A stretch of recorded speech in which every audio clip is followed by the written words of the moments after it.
Hey everybody, I'm your host, Brent Bridgeman with JFL Boat Build Series. These are the tools you are going to need today. Eye protection, a hammer, a flat blade screwdriver, a Phillips head screwdriver, a razor blade, a cutoff wheel, and a dust mask. Aside of the list, we're going to need Ziploc baggies and maybe a Sharpie, either black or red. But as you can see in the last video, I was scraping the blade straight up and down. And what it was doing is just removing this yellowing. And if you feel that, it's really rough with your fingers. But back here got smoother when I put the blade on its side. It's just a different technique. And yeah, so that's what it looks like. So we still have these back corners. It's been really cold and it's been raining down here in Alabama. So we're going to do these corners.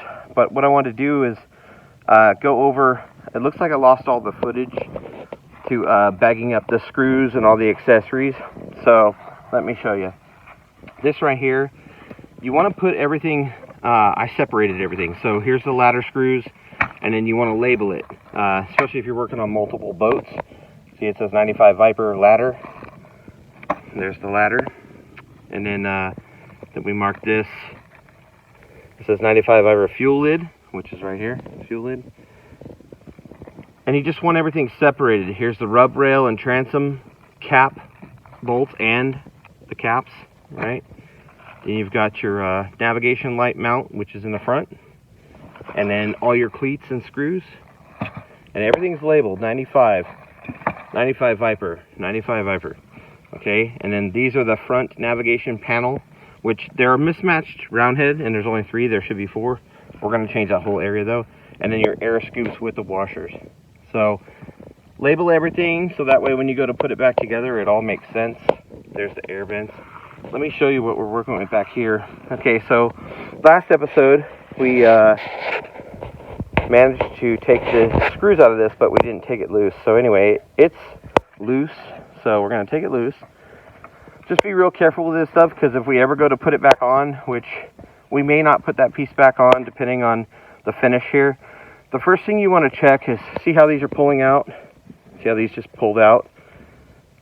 That means that they have nothing inside to grab to, which means from the factory they were drilled wrong. See that?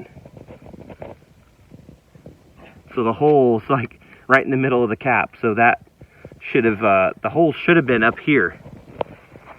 So see this ridge? The ridge that runs right here, this rub rail should have been up on that. So they just mounted it a little low, and I know why they did it, because they had a big gap from the factory. So yeah, that's a big mistake there. And then the crack here indicates that there's some stress in the middle of this transom, because there's a crack on this side as well. So we're going to address this issue. The next thing you want to check is if it is separated from, so let's get a better shot. I know it's sunny, so see, it's not supposed to do this. See it moving? It's not supposed to move like that. So you know for a fact that this piece is now separated from the actual transom piece.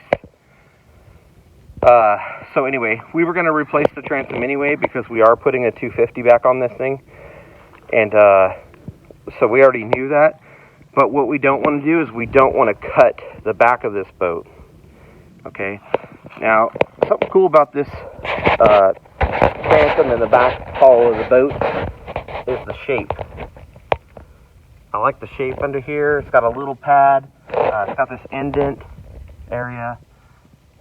And then, but other than that, that was like a speedometer measurement. And then, of course, you had the water pressure speed. Those will both come off the back of the boat. We're going to have some new electronics on here and things like that.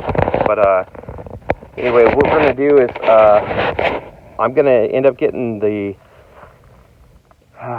we're going to do this transom later.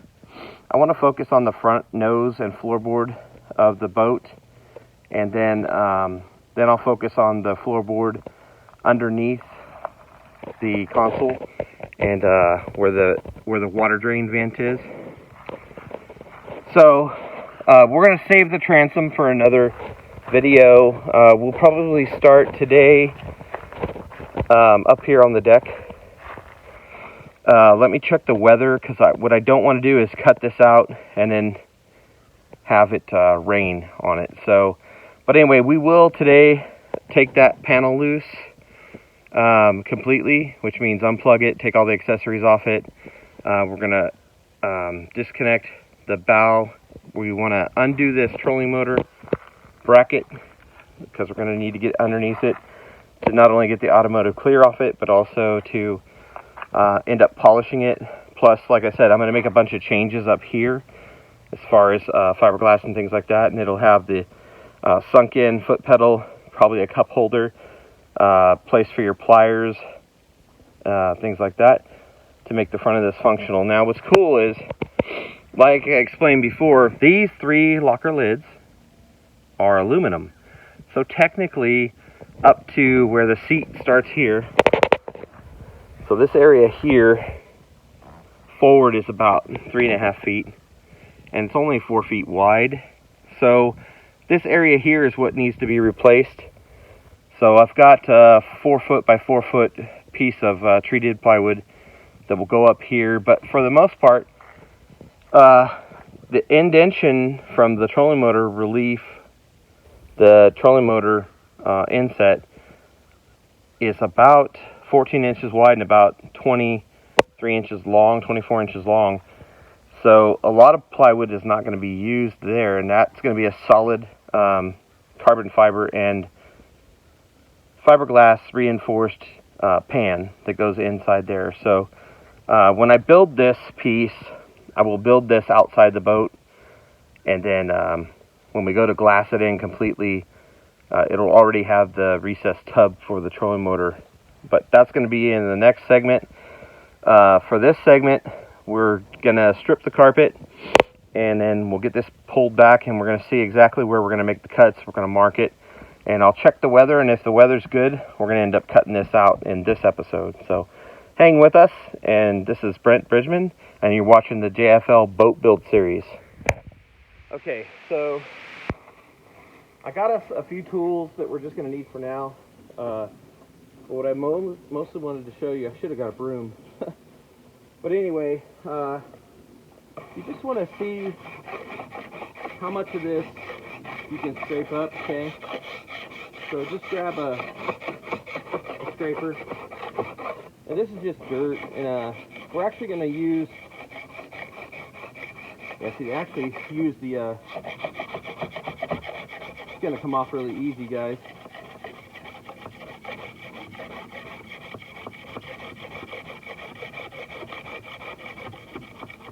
Yeah, this glue's coming off really easy, partially because it's been exposed to the elements, so this won't be any problem at all. It's actually turning into dust.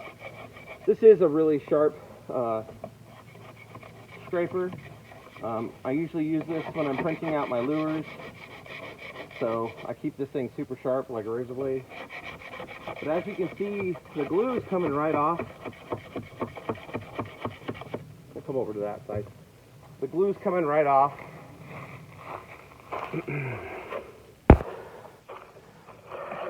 That's the area I'm in.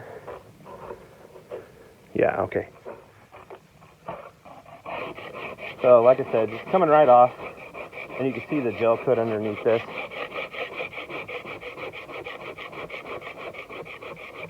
So it's going to make it really nice and easy. So what I'm going to do, though, is this piece is actually going to get cut out. And what I'm doing here is I want to stay basically an inch, and then we're going to cut into this. But basically, I'm going to leave a 1-inch lip here, probably 1.5-inch lip right here. So you just put your knuckle on the edge of the boat, and then you hold your... That's giving us our gap. So we're going to come in here with a cutoff wheel, and we're going to cut this. But we're going to leave this lip. I'm going to show you what we're going to do with that. It's actually going to add a lot of strength to the nose of the boat. But we're also going to take this piece here. See how squishy it is? This piece is actually going to go on the bottom of our new treated piece of decking that's going to come up here. So all this dust you see is actually the glue and sand from, you know, all the years of standing up here. But see how the glue is coming right off? Okay, then we'll have to get a vacuum out here. But anyway, we want this totally spotless because this is actually going to go on the bottom of the piece of wood. This will be laminated. So we're going to grind this. Before we cut this, we'll grind this in place. That way it's easier to hold on to. If you were to cut this piece out, and then try to sand it, grind it, so you can put, I would put 36 scratches in this. So your fiberglass mesh or matting or strand can stick to this. And then we're going to sandwich it to the new piece of wood. Then we're going to recess this piece a 1/2 inch. We're going to recess it a 1/2 inch, and then the top will cover with fiberglass mat, and so that's going to be good. Then this base up here will be really strong. What I want to show you is, after we get this scraped, you just want to make sure you get all that glue off there, because any glue in between this layer is going to be a contaminant, and you want it to adhere. We want the adhesion to be really good. Now there should be flotation. Yeah, there's lots of flotation. That's good. So this nose is full of flotation, which I was hoping it was, and that will help cradle our new piece of this fiberglass here. If we cut this up and the bottom of that wood just peels out of there and leaves a shell on the bottom of fiberglass, then we'll just lay new wood and put this piece, like I said, on the bottom of that wood for more strength. Then the top will be brand new. That way we have something to glue to. This piece here is aluminum, recessed a little bit, which we'll do again too, but you want to get all this old stuff out of here because it's cracked. So that's just Bondo, and it has strands of fiberglass. We use it all the time. Some people call it kitty hair, but it has fiberglass strands in it, so it makes it compatible with your resin surfaces.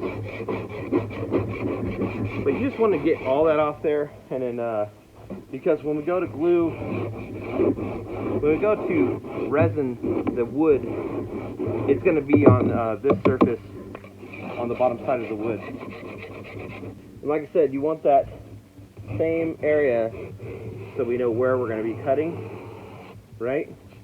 So we're cutting on this line right here, because it's solid over here, guys. I mean, it's really solid over here, but this is weak because this is rotted from all the moisture getting in here, the water coming in the front here.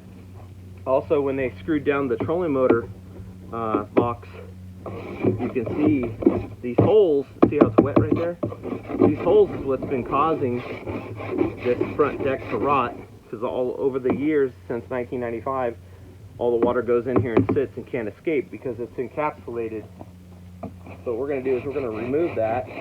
Before we grind it, we'll hit it with some acetone, just to make sure that there's no glue left over. And then that'll also not clog up the grinder. So yeah, it's a little bit of sweat and labor and hard work, but like I said, in the end, the boat has everything I want in a boat.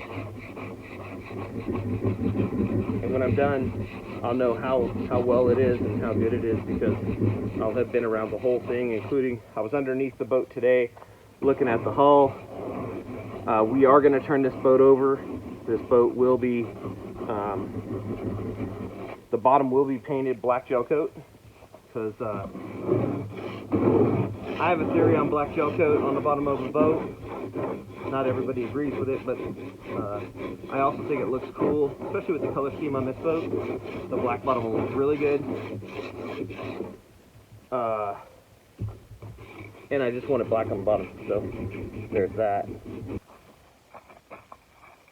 Okay. I brought the pliers, and screwdriver, and drill so we can undo the electrical here. After we make sure we catch a picture of it. Same thing though over here. We're going to run that same line.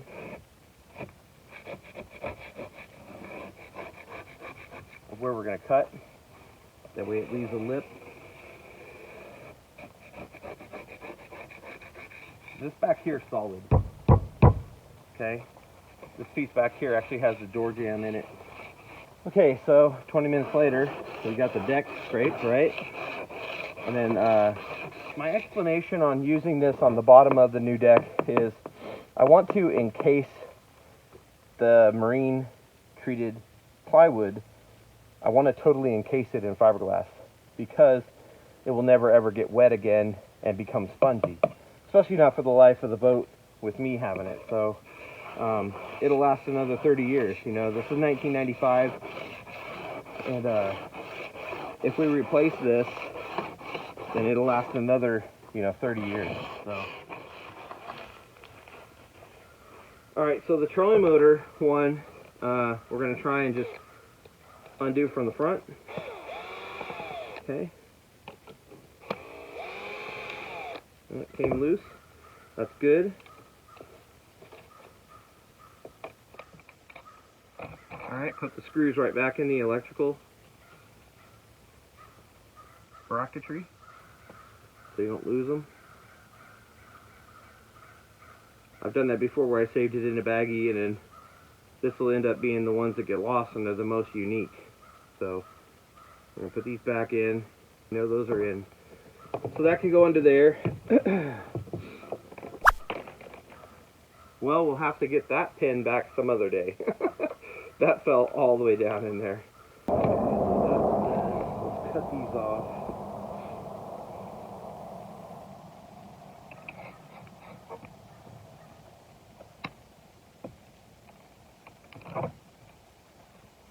And what I do is, see how they're butt connected here? I go right in the middle of the butt connection when I'm taking shit apart. And then there's no question of where it came from after that. I cut it right in the middle of the butt connector, and then when I go to connect them back, I just take that off there. Okay. Alright. So this piece comes out. Alright.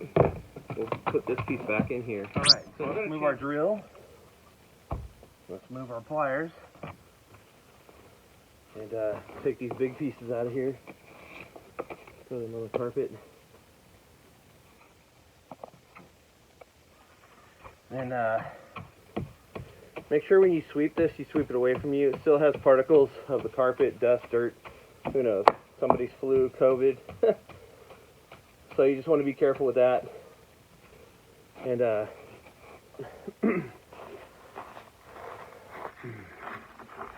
look at that mess.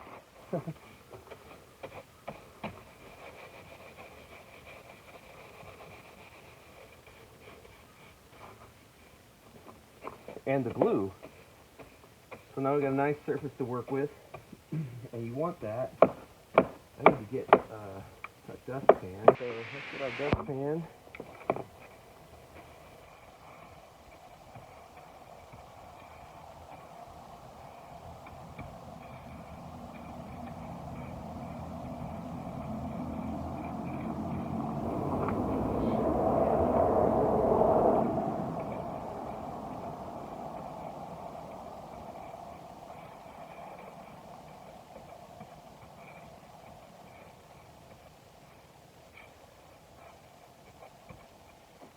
Okay. We will dispose of that in a bag, just in case there's any chemicals or anything in there, so it won't hurt the ground or whatever. We're not going to, because that was the farthest thing from dirt. So, now in a baggie, and just do a final sweep. It.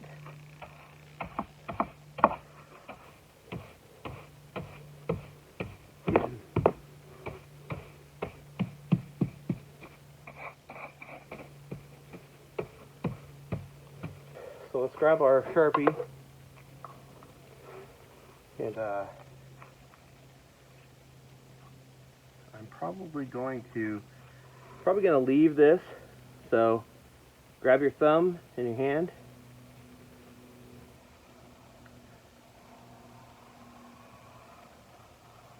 Okay. Then freehand this over to your line. Okay. Now you're gonna gap it. I know where it's at because I did that. So I know that I want to come down this glue line. Right? Okay. Reminds me of Who watches Bad Chad? I'm your boy, Bad Chad. That's a funny YouTube channel, Bad Chad. So around here is pretty solid. So what I would say is come 1.5 inches, 2 inches off this. Same here. And with fiberglass, guys, whenever you come to a corner, I would make it round. You don't want no sharp cuts. You don't want to sharp cut that. Make it round. And I mean in the corners, like right here, you want to make this round, okay? Because the minute you make that sharp in there, you might get a stress crack or something like that.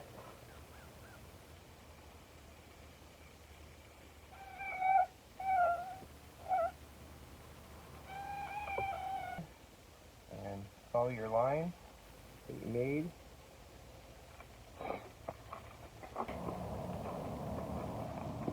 Follow our line.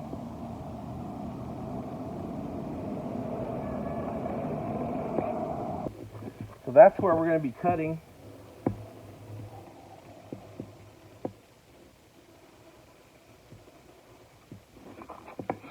The black marker does not want to mark on dirt. You have to rotate it quite a bit to get it to draw the black line, but you get the point. I already started building it. I mentioned it before. This is cutting board material. Okay, so I want this thing as far forward as possible. Okay, so it'll start. It might just go right up to there, to be honest. So, yeah, that's where we'll put it. And I want to make sure it's in the center. So, center's going to be right there. Come to the front of the boat, make sure it's centered. Because the first thing somebody's going to do is say, "Hey, that ain't centered." So I'm going to grab my red pen, and I'm going to mark exactly where this is going to go, because this is going to get cut out as well. So basically, the new wood is going to be these areas that are inside this line I just made, okay? So now we've got our line cut, and then we're just gonna, we'll use an angle grinder on this, and then when we get in the tight spots, we'll use a Dremel tool. Because, and then when we get this cut out, it's our new pattern. This is our new pattern for the wood that's going in here. But once I pull this up, we're going to cut straight down, and we're going to fiberglass from this top, and we're going to fiberglass down and make a little lip under here. Also, I want to check the stringers in the front. If there's anything wrong with them, we're going to address that, replace them, all that stuff. But they look pretty good so far. And then this area we'll address later. I don't know what I'm going to do here yet, because like this one's all stripped out. But anyway, if we ever need to replace this, I want to be able to get back to that. So we might revisit that. But anyway, it's starting to sprinkle, and so we will pick this back up when it's not raining. I don't want the rain getting on some of the stuff, especially the camera. And I will pick this back up when it quits raining.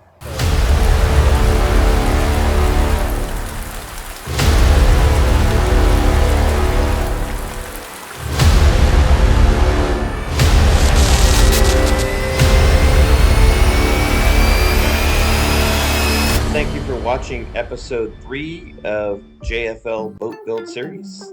I'm your host, Brent Bridgeman. You guys have a great day, and we will see you next Friday. Please remember to hit the bell, like, and share. Thank you so much.